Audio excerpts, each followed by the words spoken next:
It's not as jarring as I thought it would be. Sometimes even when I'm away, but I'm away, I think more so in nature, and I come back to New York, I feel a little overwhelmed with the buildings and concrete and whatever. So that wasn't, that didn't happen. I'm not sure why, maybe because I was in a little city. Yeah, I kind of have fallen into things, whether that's good or bad. Almost where I left off. I feel,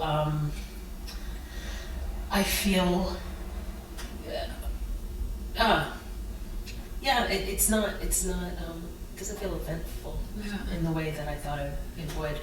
I feel a little, like today, a little discombobulated, but that's common for me, which is a little annoying, but that's that. Were you ready to be home? I was, by the time, yes. I think a week and a half ago I wasn't, and I was really kind of lamenting going to miss Brighton, actually. But yeah, by the time, about a week ago, a few days ago, I was ready. Yeah. Does it surprise you that you were going to miss Brighton? Because I remember. Oh, yeah. Why? I guess I would say I had no specific expectations of England, but as I said, I was.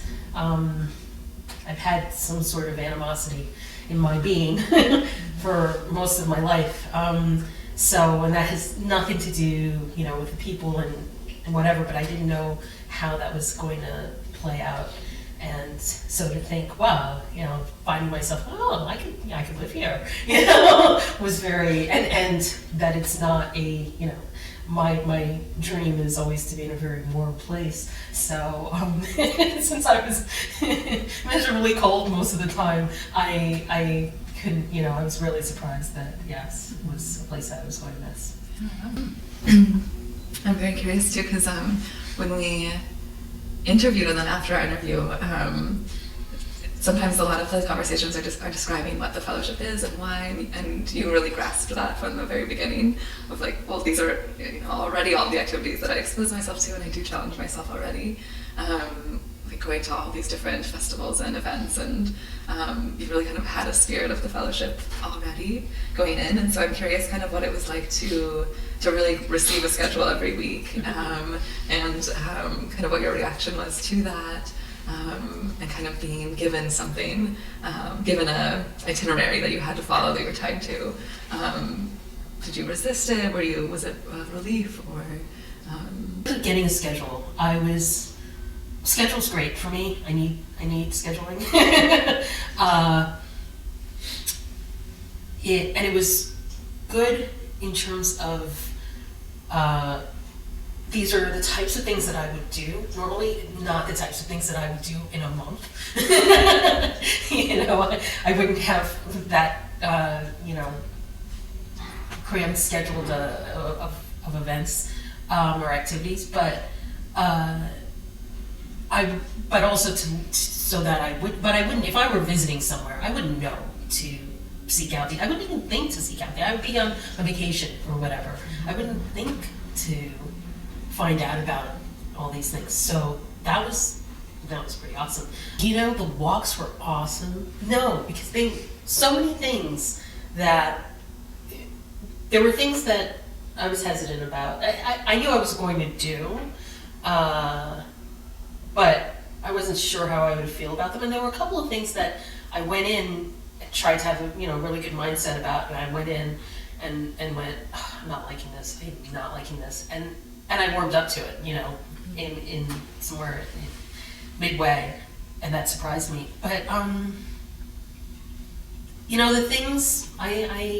the things where I wound up just bonding with people, and that was over a lot of different activities. So the walking, very much so. both times. I think it was two, three. There was a dog walk, two, but with a group of people. It was twice. And then the food cafes, which that was the one thing that was repeated in terms of the organization, but they were completely different people. I knew it was going to be in a different place, but I thought maybe the cook would be the same or something. There was nobody that I had met the week before in the second time, and somehow I liked the first time better, but I enjoyed both. Well, the second time I got a massage, so back rub. Ooh, so nice. The juicing also same kind of thing. It was just and it was only 3 of us really that were really involved all day doing whatever. But I don't know. It was nice. It was nice. The recycling. So there were some things that I really liked because it gave me an idea of this is something possible, this is something you can do, or something that can be done without to help without feeling that it's a huge undertaking, which actually that was a huge undertaking for Mel, the person who did, in my mind it was.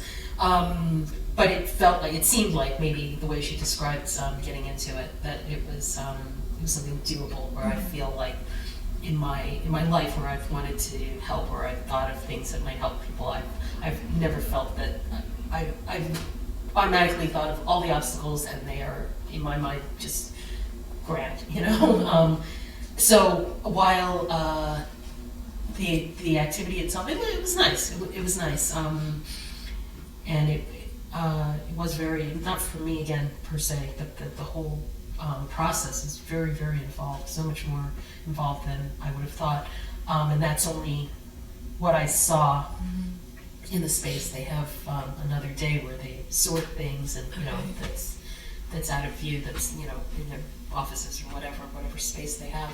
But so maybe the activity itself wasn't necessarily like my favorite, again, because I was outside, and that was one of those days where my toes were cold, and that didn't happen really. My fingers and toes didn't really get cold, but since I was standing in place and in the cold, that was the day where I think I said in my journal it was reminiscent of working outside, which I haven't done in a little while, and there's part of working outside that I like, but part of it that part of it that's yeah.